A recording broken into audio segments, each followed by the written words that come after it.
So for me, realistically, all right, I'm gonna step back real quick. Going into high school, everybody wanted me to play football, big dude, size, everything. So I played football. Part of me played football for my father because that's something he wanted to see me do before he passed. So I was like, all right, I'm gonna make sure I do it. So my freshman year I was buns. Sophomore year I was all right. Junior year I was actually getting tough. I was getting recruited. I was talking to schools, going to camps. So coming into my senior year, I was highly recruited. Like people, I had a verbal to University of Maryland. That was the school I was headed to until the summer going into my senior year. First thing, I went to go get cleared for a regular physical. They told me they couldn't clear me. So I ain't think nothing of it. I'm like, whatever. He don't know what he's doing. I should have went to my regular doctor. So then next thing is I'm still practicing, still doing what I'm doing. I tear my ACL. And I didn't know I tore my ACL, so I'm walking around, I'm in the weight room, I'm running on it. It's hurting, but it's just like, I'm not giving up what I want for this physical illness. I was like, I can care less. So like, I'll never forget, it was, I had to go through a bunch of heart situations to get checked, make sure I was okay, make sure I was fine. Week 3, my mom she calls me, she's like, oh, where you at? I was like, I'm headed to practice. I'm all happy. She's like, oh, all right. You standing, you sitting? I'm like, sitting? I'm like, what is it? She was like, yeah, they found out you had a heart condition. You can't play football anymore. So like that moment I was shook. Like I didn't know what to do. I couldn't react, this and the third. I just dropped. I dropped the phone, tears dropped. I didn't know what to do. I couldn't react. Then on top of that, I went into the coach's office in tears, had to tell him I was done for the season. So that hurt me. And football was everything at this point. Like everything I did was related to football. I made my own highlight tape. Me and my mom traveled to different schools. Everything was related to football. I was going to school. Like everything was like, all right, my mom not going to pay for college. Like that was my biggest mindset, was my mom was going to pay for college. So then when that hit, I was just like, I couldn't react. Like my brothers, like they was like, yo, you'll be fine, you'll be fine. Like no, like that wasn't it for me.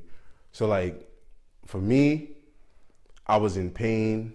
I clearly remember driving home after the football season was over. It was during basketball season. I was at a game. I was driving home in tears. It was raining. I wasn't driving fast. It's not no soap opera. I wasn't driving to kill myself. I was just regularly driving. But then tears just started flowing down my face because I realized like football was done. And the conversation I had was, God, why would you do this to me? God, why would you do this to me? I did all this work. I did everything. And why would you take this away from me? So from then until this past summer, I haven't had conversations really with God. I knew he was there, but I just never spoke to him. I never associated. I didn't go to church, nothing. I was just like, whatever, I'm done. This summer, it was something completely different, just changed, where this is the first time I sat back and I was like, yo, you never thank God for keeping you alive. Because just as easily as you wanted to play football, you could have been on that field and passed out. You could have not saw that doctor, saw your regular doctor, got passed, and then died on the field. Something worse could have happened. Well, dying is worse, but anything could have happened, like, for me. So like, until this summer, I never step back and really thank God for my blessings of just being alive. I didn't thank God for the air I have, like just being able to breathe. So like, until this summer that passed, I never wanted to say, yo, dear Lord, I just want to thank you for just keeping me alive. That was never something in my mind. It was just whatever. I mean, if I die, I die. That's really what my mindset was. This summer, I really can say I was blessed. I got accepted into my master's program for school. I got 2 graduate internships, one at Montclair, one at NJIT.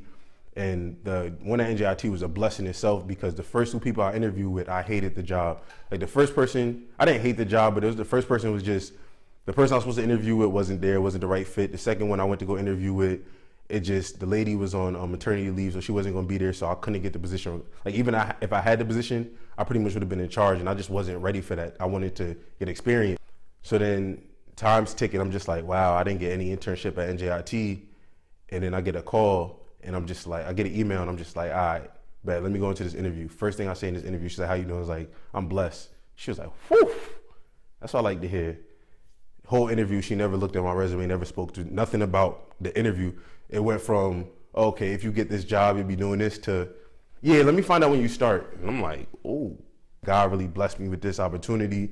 Now I got the place I could live, because for me to be able to live at NJIT, go to Montclair for my master's, it set everything up.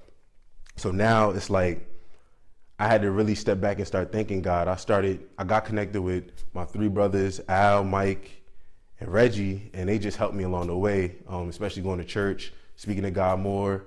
And that's changed everything in my life. Like, I can honestly say from then, my life's taken a total different turn. Like, I stepped away from a lot of stuff. I'm just focusing on me. And like, I really know going into the future that everything I do means so much more, not just to me, but to everybody I do it for.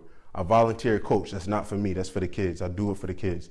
Like, I love football. I care for it, but it's so much more bigger than that for me. So like, my smile, everything I do for them, just, they know I work 2 jobs. They know I go to school, and I still show up to the games and speak to them. I still pull them to the side and talk to them like I'm their older brother. What I believe is God put me through certain stuff. That roadblock right there was just preparing me for all the blessings in the future. It held me back, and I stepped so far away from God, like y'all wouldn't understand the way I speak now. But it's just the fact that it was a lot of stuff that I had to go through for me to be able to be where I'm at now and be comfortable and be able to speak of it and not care what people say. And I'm comfortable in my own skin.